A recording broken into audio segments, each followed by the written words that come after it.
Qu'est-ce qui différencie vraiment ceux qui réussissent de ceux qui abandonnent? Dans My Hero Academia, Midoriya commence sans aucun pouvoir, mais finira par devenir l'un des plus grands héros.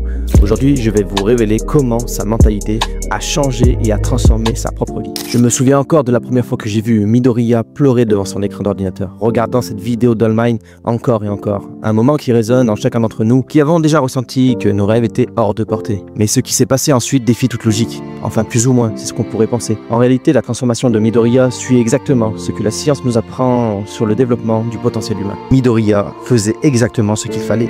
Les recherches en neurosciences démontrent que l'observation active, pas simplement regarder, mais analyser en profondeur, crée des nouvelles connexions neuronales aussi puissantes que si nous pratiquions cette activité.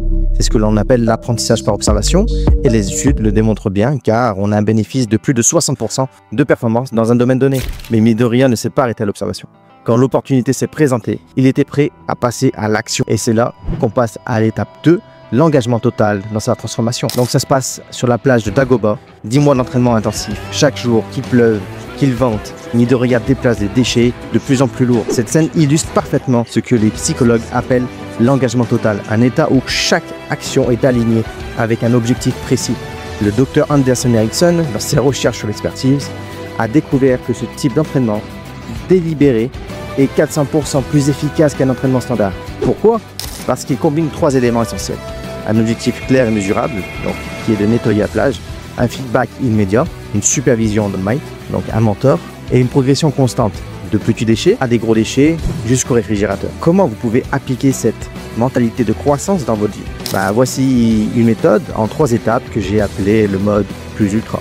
Première étape, créez votre carnet d'analyse. Choisissez un domaine où vous voulez progresser, comme Midoriya, avec son carnet d'analyse de héros.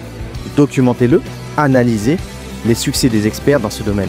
La clé n'est pas de copier-coller, mais la clé, c'est de comprendre les principes sous-jacents. À l'étape 2, trouvez votre plage de Dagobah. Identifiez un projet concret qui vous permettra de progresser quotidiennement. Commencez petit, mais restez constant, restez régulier. Rappelez-vous que Midoriya n'a pas commencé par les réfrigérateurs. Étape 3, mesurez vos progrès.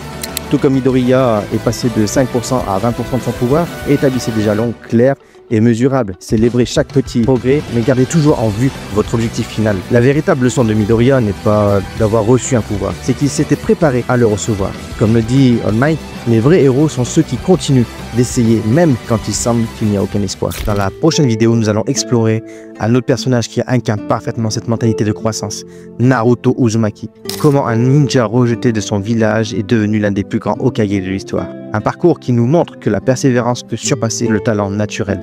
Si cette vidéo vous a plu, vous a aidé à voir votre potentiel différemment, rejoignez notre communauté X-Spartan, la nouvelle génération de Spartiates.